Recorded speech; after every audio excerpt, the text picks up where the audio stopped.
রূপচর্চার বিষয়টাকে মূলত ইসলাম কিভাবে দেখে, যে আমাদের দ্বীনি কমিউনিটির অনেক ভাই বোনেরা মনে করেন রূপচর্চা বিষয়টা মনে হয় একটা দুনিয়াবি কাজ, এটা দিনদারিতার সাথে খুব একটা প্রাসঙ্গিক না। রূপচর্চা মানে কি বিলাসিতা? এটা কি পরকাল থেকে দূরে?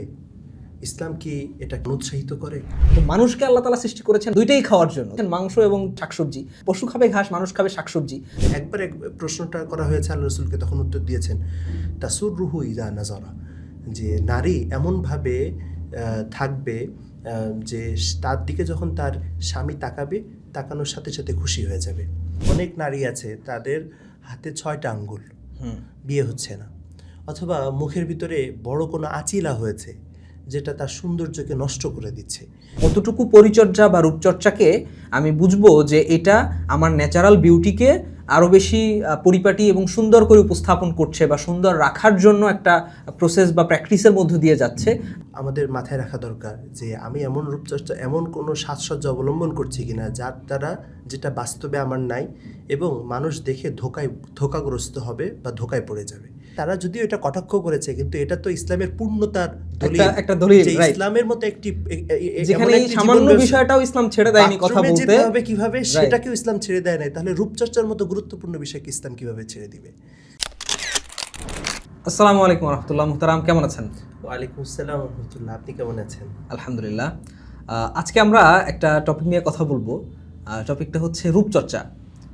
রূপচর্চার বিষয়টাকে মূলত ইসলাম কিভাবে দেখে, এই প্রশ্নটা আসছে মূলত এজন্য যে আমাদের দ্বীনি কমিউনিটির অনেক ভাই বোনেরা মনে করেন যে রূপচর্চা বিষয়টা মনে হয় একটা দুনিয়াবি কাজ, এটা দিনদারিতার সাথে খুব একটা মানে প্রাসঙ্গিক না বা যায় না, বা এটা দিনদারিতার বিপরীত কিছু একটা, হ্যাঁ, বা এটা দুনিয়াদারি বা আখিরাত বিমুখতা, এই টাইপের কিছু একটা মনে করেন। ইভেন আমি যদি আপনাকে এক্সাম্পল দেই, যে এরকম অনেককে বলতে শোনা যায় বা এরকম ভাবেন তারা যে দিনদারিতা মানে হচ্ছে যে সে খুব মানে মিনিমাম এবং হচ্ছে খুব সিম্পলি চলাফেরা করবে, এবং রূপচর্চার সাথে কানেক্টেড যে প্রসাধনী কিংবা বেশি এই মানে এই বিষয়গুলোকে তারা একটু দিনদারিতা থেকে দূরের কিছু মনে করেন।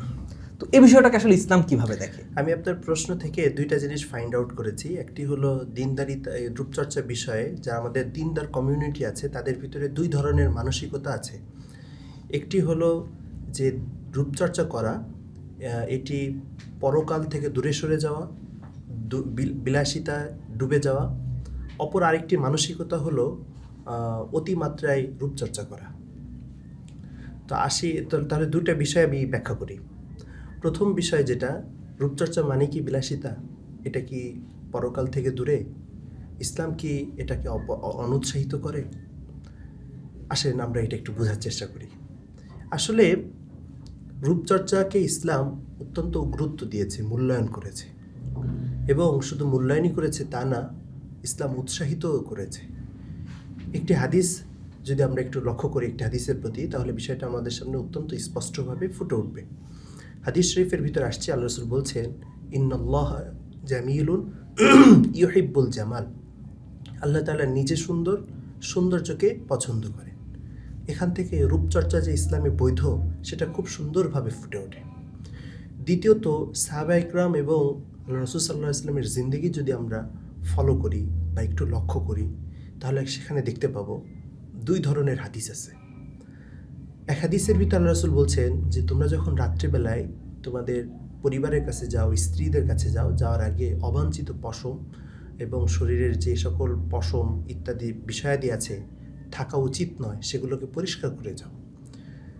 আরেক যুদ্ধে একবার আল্লাহ রাসূল ফিরছেন, মদিনার দূরবর্তী মদিনা থেকে একটু দূরে আছেন। ওই টাইমে আল্লাহ রাসূল মদিনাতে সংবাদ পাঠিয়েছেন সাহাবা ইকরাম মদিনাতে আসবেন, নারীরা যেন তাদের স্বামীদের জন্য প্রয়োজনীয় প্রস্তুতি গ্রহণ করে। এখানে হাদিসের ভিতরে আসছে লিতাস্তাহিদ্দাল মাগিবাত, অর্থাৎ তারা যেন তাদের অবাঞ্ছিত লোম পশম এগুলাকে পরিষ্কার করে। এই দুই ধরনের হাদিস থেকে আমরা বুঝতে পারি যে রূপচর্চা এটি পুরুষের জন্য প্রয়োজন, নারীর জন্য প্রয়োজন। এখানে মহতারাম একটা বিষয়, সেটা হচ্ছে যে এই আপনি যে উদাহরণগুলোর আলোকে বললেন যে রূপচর্চা ইসলামে শুধু বৈধই না, বরং এটাকে ইসলামে তারগিব দেওয়া হয়েছে, তো উৎসাহ দেওয়া হয়েছে। তো এই বিষয়টা নিয়ে মনে হয় না মানুষের মধ্যে মিসকনসেপশন আছে, কারণ হচ্ছে এটা দিনের বোধ বা দিনের বুঝ থাকা ছাড়াই একজন মানুষ ফিতরাতিভাবে সহজাত প্রবৃত্তি বা সহজাত বৈশিষ্ট্যের দ্বারাই একটা মানুষ প্রভাবিত হয় যে এই বিষয়গুলোতে সে পরিপাটি থাকে বা এই বিষয়গুলোতে ঠিক থাকে। বাট রূপচর্চা বলতে আরেকটু অ্যাডভান্স কিছুকে মানুষ বোঝে, যে নিজের যা একদম ন্যাচারাল এটার তুলনায়ও নিজেকে আরও বেশি গোছগাছ বা সাজগোজ, এই বিষয়টাকে মূলত হচ্ছে ওই যে আমি যেটা বললাম যে দিনদার কমিউনিটি বা দিনী ভাই বোনেরা মনে করেন যে এটা দিনের বাইরের কিছু।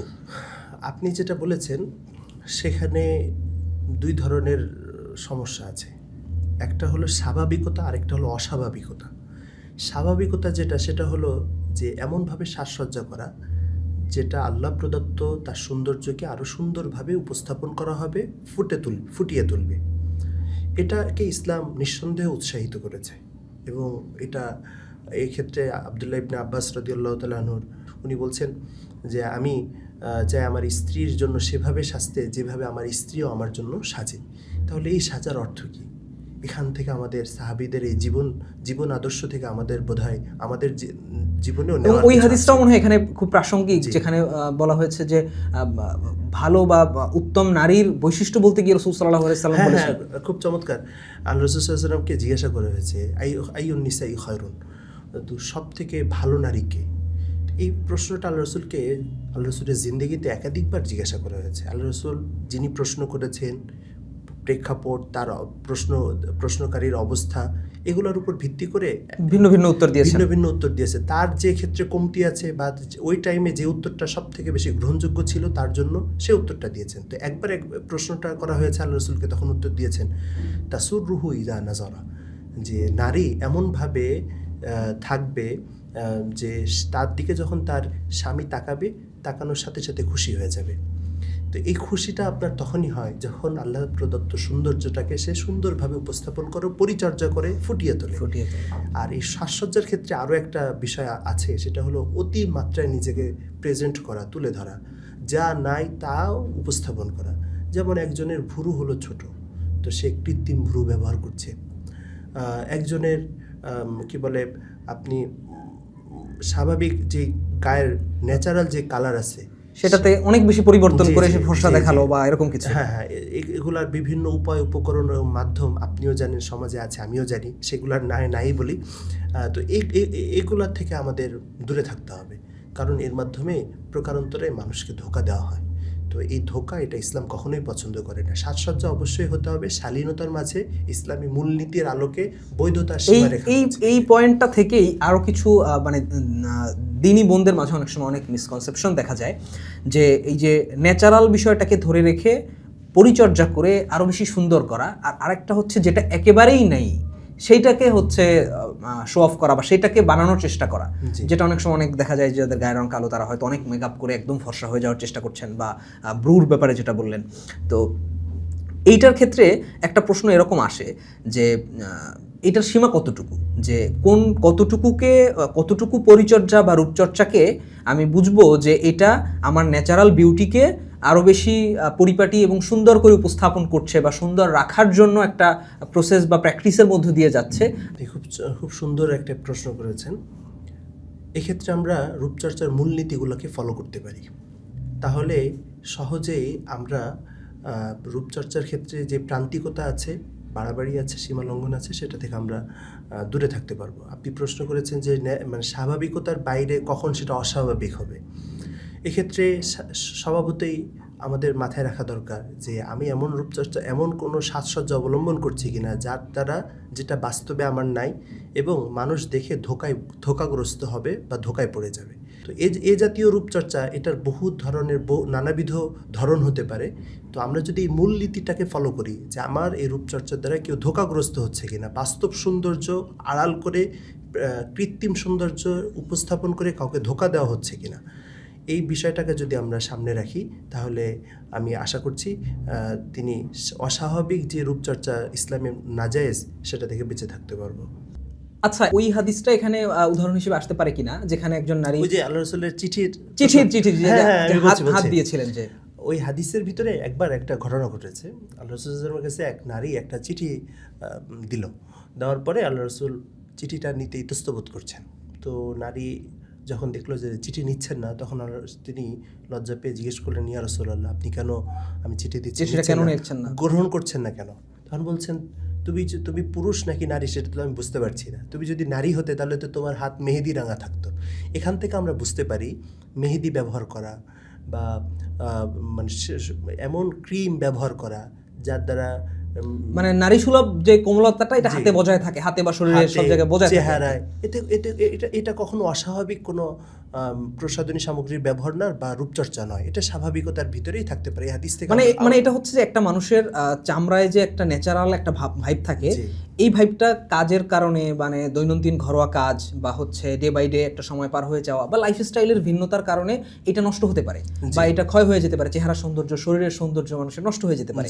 তো এই নষ্ট হয়ে যাওয়াটা যেরকম একটা স্বাভাবিক একটা প্রসেস, একটা ন্যাচারাল একটা প্রসেস, তো ঠিক একইভাবে মূল যেটা সৌন্দর্যটা ছিল ন্যাচারাল, ওইটাকে ধরে রাখাটা আর এই ন্যাচারালটা এটা সাংঘর্ষিক না।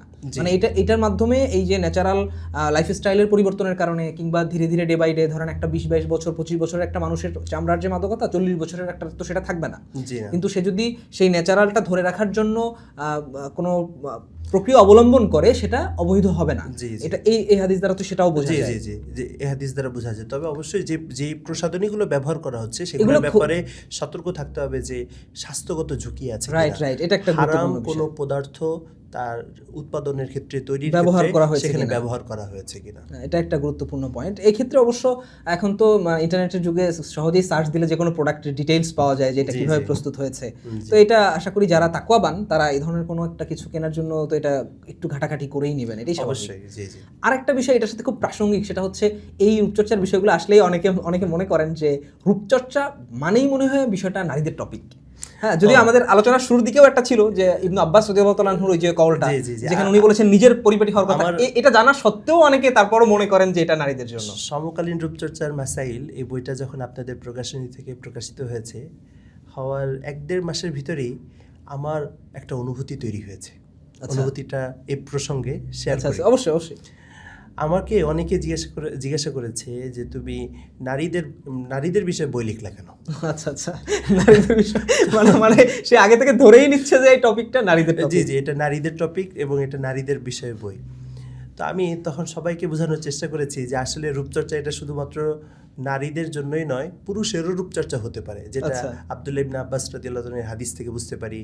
সাহাবা ইকরামকে উদ্দেশ্য করে রাসূল বলেছে রাত্রেবেলায় যাওয়ার আগে সে যেন প্রয়োজনীয় পরিচ্ছন্নতা সেরে তারপরে যেন পরিবারের কাছে যায়। তো এর থেকে আমরা বুঝতে পারি রূপচর্চা শুধুমাত্র নারীর জন্য বিষয়টি এমন নয়, বরং পুরুষের জন্য। বাকি প্রত্যেকের ডাইমেনশন হয়তো আলাদা, ধরনটা হয়তো আলাদা, বাকি সবার জন্যই আছে। রূপচর্চা সবার জন্যই আছে। আল্লাহ রাসূল সাল্লাল্লাহু আলাইহি ওয়াসাল্লাম রূপচর্চা সবার জন্য না থাকে তাহলে দাড়িতে মেহেদি দেওয়া, তারপরে পুরুষ যারা আছে জুমার নামাজে মসজিদে জুমার দিন যাওয়ার পূর্বে গোসল করার কথা বলা। এরপর আল্লাহ রাসূল বলেছেন মানুষের স্বভাবজাত 10টা বৈশিষ্ট্য আছে। এর ভিতরে কি বৈশিষ্ট্য আছে? আল্লাহ রাসূল কোনো হাদিসের ভিতরে বলেছেন নখ কাটা, কোনো হাদিসের ভিতরে বলেছেন গোঁফ কাটা, কোনো হাদিসের ভিতরে বলেছেন নাভির নিচের পশম পরিষ্কার করা। এই যে বিষয়গুলোকে যে স্বভাবজাত বিষয় হিসাবে আল্লাহ রাসূল তুলে ধরেছেন, এই স্বভাবজাত বিষয়গুলো কি পুরুষের মাঝে নাই? অবশ্যই। তো পুরুষের মাঝেও আছে। তাহলে রূপচর্চা কি শুধু নারীর একা করণীয়? আচ্ছা, ওই যেই ভাই আপনাকে প্রশ্ন করেছিলেন, ওনার করে নেই, অনেকেই করেছেন। যারা এই ধরনের প্রশ্ন করেছিলেন ওনাদের মতন করে আমি আপনাকে একটা প্রশ্ন করতে চাই।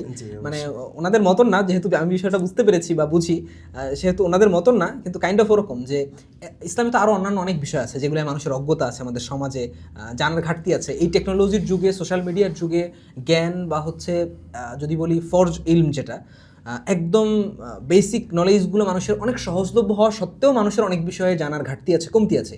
তো আপনি অনেক বিষয় ছেড়ে, আমি বলছি না যে রূপচর্চার বিষয়টা বা এই মাসালাগুলো কম গুরুত্বপূর্ণ, বাট এরপরও অনেকের প্রশ্ন এটা মনে আসতে পারে, তো তাদের পক্ষ থেকেই ধরতে পারেন আমি আপনাকে প্রশ্নটা করছি যে এই অন্যান্য বিষয় বাদ দিয়ে কেন আপনি রূপচর্চার বিষয়ে গবেষণা বা করতে গেলেন কিংবা লেখালেখি করতে গেলেন এই বিষয়ের উপরে? আচ্ছা, আমাদের সমাজে ইসলামকে আমরা শুধুমাত্র ইবাদতের মাঝে সীমাবদ্ধ করে ফেলছি। যেমন যদি আরেকটু বেশি সচেতন মুসলিম হয়, আরেকটু গুড মুসলিম হয়, তাহলে সে কী করে? অর্থনীতির ক্ষেত্রে একটু ইসলামকে প্রয়োগ করার চেষ্টা করে বা মেনে চলার চেষ্টা করে।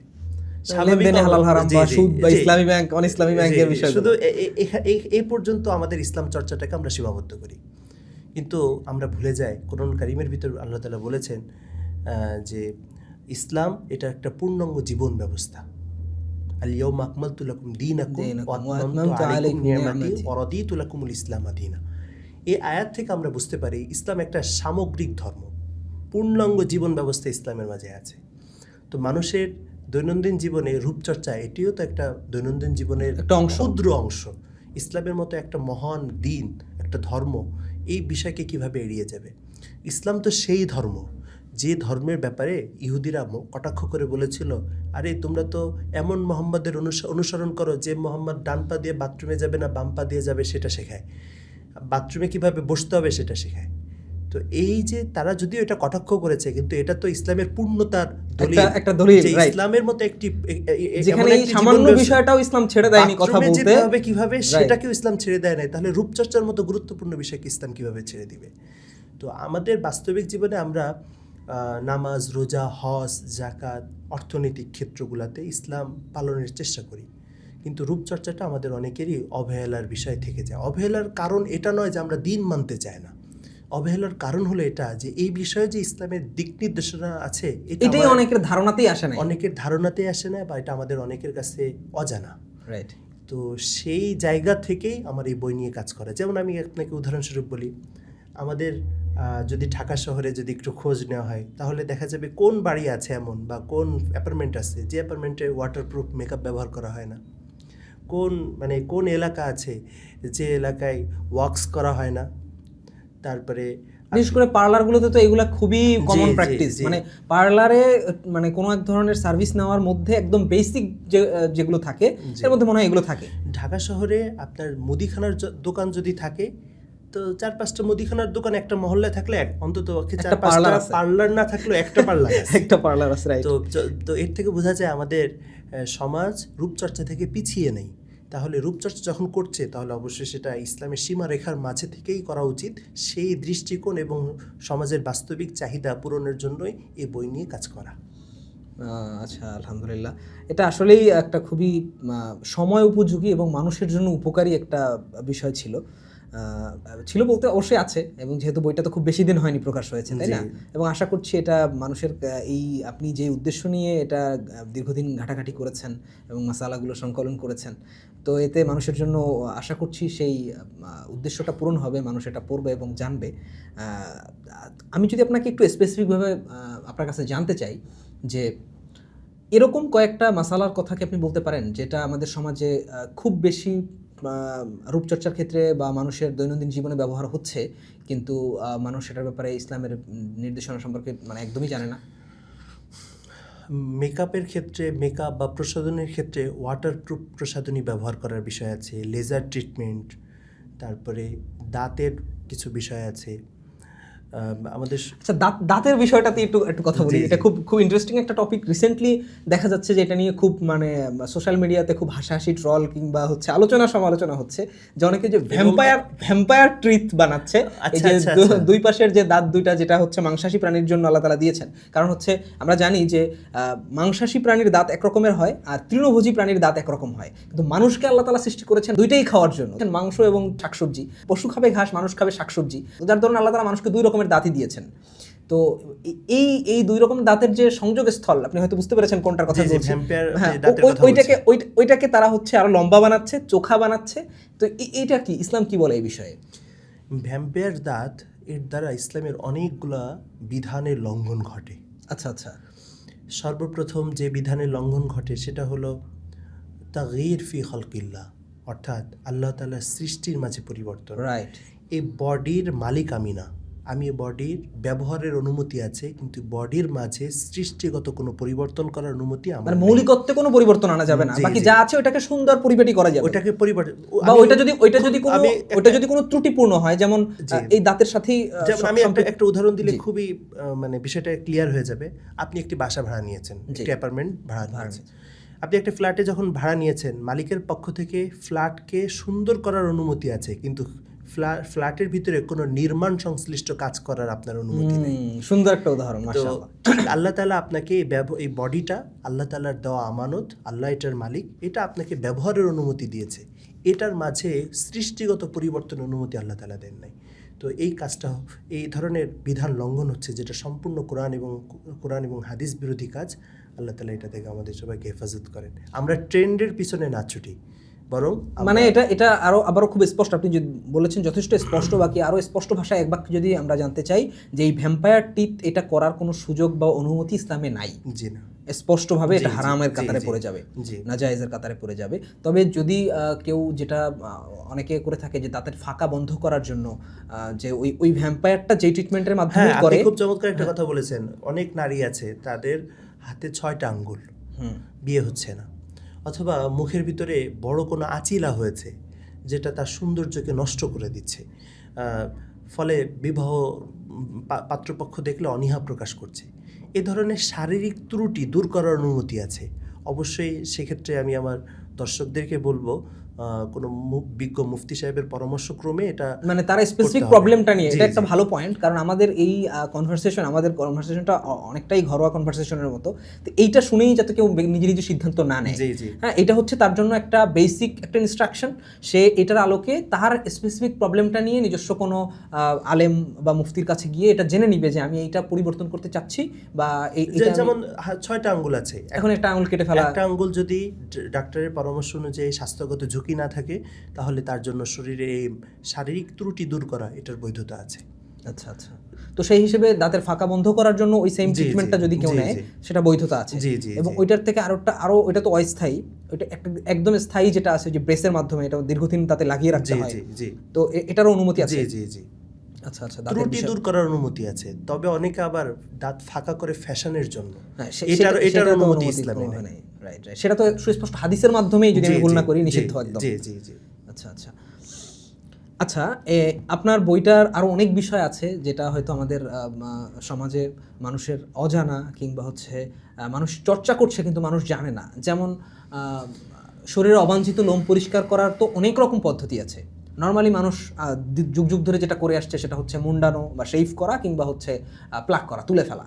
এই তুলে ফেলতে গিয়ে কিংবা একদম রিমুভ করতে গিয়ে আধুনিক যুগে আরও যে বিভিন্ন ধরনের প্রক্রিয়াগুলো আছে, এগুলোর ব্যাপারে শরিয়া কোনটার ব্যাপারে কীরকম কী মত দেয়? আমি এক্ষেত্রে যখন এই রূপচর্চা বই নিয়ে কাজ করছিলাম, তো দেখলাম যে অনেকগুলো পদ্ধতিরই প্রচলন আমাদের সমাজে আছে। একটা হলো প্রাচীন পদ্ধতি, মানে এটা হলো শেভ করা, আরেকটা হলো উপড়ে ফেলা, আরেকটা হলো যে বর্তমানে কিছু ক্রিম পাওয়া যায়, যে ক্রিমের মাধ্যমে এটাকে রিমুভ করা যায়। বর্তমানে আরও একটা পদ্ধতি আছে, সেটা হলো লেজার ট্রিটমেন্ট। এই লেজার ট্রিটমেন্টের মাধ্যমেও করে থাকে অনেকে। তবে পূর্বে পদ্ধতিগুলোর বৈধতা থাকলেও লেজার ট্রিটমেন্টের ক্ষেত্রে একটা সমস্যা আছে, সেটি হলো যে প্রাইভেট পার্ট, অর্থাৎ নাভি থেকে নিয়ে হাঁটু পর্যন্ত এই অংশটা দ্বিতীয় কারোর সামনে প্রকাশিত হওয়া, এবং এই অংশের যে পশমগুলো আছে এগুলো অপর কারোর সামনে প্রকাশিত হওয়া, এটা অনেক বড় গুনাহের কাজ। তো এটা হলো সতরের অন্তর্ভুক্ত। মানে এটা হচ্ছে এই ট্রিটমেন্টটা ইটসেলফ হারাম না, কিন্তু এটা যেই পদ্ধতিতে মানুষ করছে বা করতে হয়, ওই স্থানে যখন আপনি লেজার ট্রিটমেন্ট করাটা হারাম না। লেজার ট্রিটমেন্ট যদি স্বাস্থ্যগত ঝুঁকি না থাকে, এটার বিভিন্ন মাত্রা আছে, কোন মাত্রায় দিলে শরীরে ক্ষতি হবে না, এটা স্বাস্থ্যগত ঝুঁকি নাই, তাহলে আপনি এটা করতে পারবেন। তবে প্রাইভেট পার্টে যদি হয়, যেমন নাভি থেকে নিয়ে হাঁটু পর্যন্ত এই অংশে যদি হয়, তাহলে সেক্ষেত্রে এছাড়া শরীরের যেই জায়গাটা কাউকে দেখানো কোনো সমস্যা নেই, যেমন পায়ের নিচে, পায়ের নলায় হতে পারে, হাতের ফোরআর্মসের জায়গাটাতে হতে পারে, এগুলোতে কোনো সমস্যা নেই।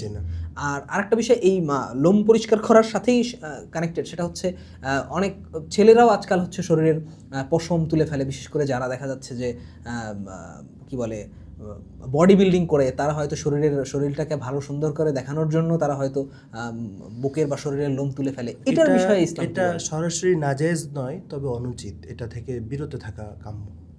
আচ্ছা আচ্ছা, এটা হচ্ছে ওই লোম তুলে ফেলার মাসালা। বাকি তারা যেই উদ্দেশ্যে তুলে ফেলছে, যে শরীর প্রদর্শন, হ্যাঁ, ওইখানে তো তাদের সতর উন্মুক্ত হয়ে যাচ্ছে। এটা তো আবার অন্যদিক থেকে এটা মানে নাজায়েজের কাতারে পড়ে যাবে। পুরো শরীর তো ঢেকে রাখার কথা, মানে পুরো শরীর না। দেখা যাচ্ছে যারা বডি বিল্ডিং করে, আপনি দেখেছেন কিনা, ওরা হচ্ছে ওই মানে আন্ডারওয়্যারের থেকেও ছোট টাইপের একটা আন্ডারওয়্যার পরে থাকে শুধু, সেটা তো এবং পুরো শরীর তাদের উন্মুক্ত থাকে। না, সেটা তো বাকি যদি কেউ বডি বিল্ডিং বা শরীরটা আরো সুন্দর দেখানোর জন্য যদি কেউ তুলে ফেলে, যে বুকের পশম উঠায়, চেঁচে ফেলে, এটা এটা যে আছে, এটা হারাম না, তবে অনুচিত, এটা থেকে বিরত থাকা কাম্য। রাইট। কাছে এসে আসলাম, আমরা অনেক কিছুই জানতে পারলাম। আসলে একটা বইয়ের যে পুরো বিষয়বস্তু সেটা তো আসলে এক বই ঠুকে কখনোই জেনে ফেলা সম্ভব না। জি না। তো আপনি আপনার দর্শকদের উদ্দেশ্যে আপনার বইটা সম্পর্কে যদি সংক্ষেপে কিছু বলেন, যে আপনি এই বইটা কি উদ্দেশ্যে রচনা করেছেন, সেটা তো আশা করছি আমাদের এই দীর্ঘ আলোচনায় অনেকটাই উঠে এসেছে। বাকি আপনি সংক্ষিপ্ত করে যদি কিছু বলেন যেটার মাধ্যমে একজন মানুষ বুঝতে পারবে যে এই বইটা কেন এবং তার জন্য কি, একদম সংক্ষিপ্ত এক দুই মিনিটের মধ্যে বলেন। সমকালীন রূপচর্চার মাসাইল এটি এমন একটি বই যেখানে সমকালীন এবং প্রাচীন রূপচর্চার পদ্ধতি, ব্যবস্থা এবং যে সকল প্রসাধনীর ব্যবহার আমাদের সমাজে প্রচলিত আছে, আমি বলবো তার 95% বিষয় আমাদের এই বইয়ে চলে আসছে। তো এই জন্য নারী পুরুষ সকলের জন্যই রূপচর্চার মাসলা মাসাইল আমাদের প্রয়োজন। এই জন্য সবাইকে উদ্দেশ্য করেই বলবো, আমরা আমাদের বাস্তবিক জীবনে, দৈনন্দিন জীবনে রূপচর্চা সম্পর্কিত যে মাসলা মাসাইল জানার প্রয়োজন পড়ে, সেজন্য আমরা এই বইটা সংগ্রহে রাখতে পারি। ইনশাল্লাহ আমরা আমাদের দৈনন্দিন জীবনের ছোট ছোট মাসালাগুলোর সমাধান বই থেকে নিয়ে নিতে পারবো ইনশাআল্লাহ। জাযাকাল্লাহু খায়রান মুহতারাম, অনেক অনেক শুকরিয়া আপনাকে আমাদেরকে আপনার মূল্যবান সময় থেকে এই সময়টা দেওয়ার জন্য। আশা করছি আমাদের পাঠক এবং দর্শকরাও এই আমাদের আলোচনার মাধ্যমে উপকৃত হবেন ইনশাআল্লাহ। ইনশাআল্লাহ।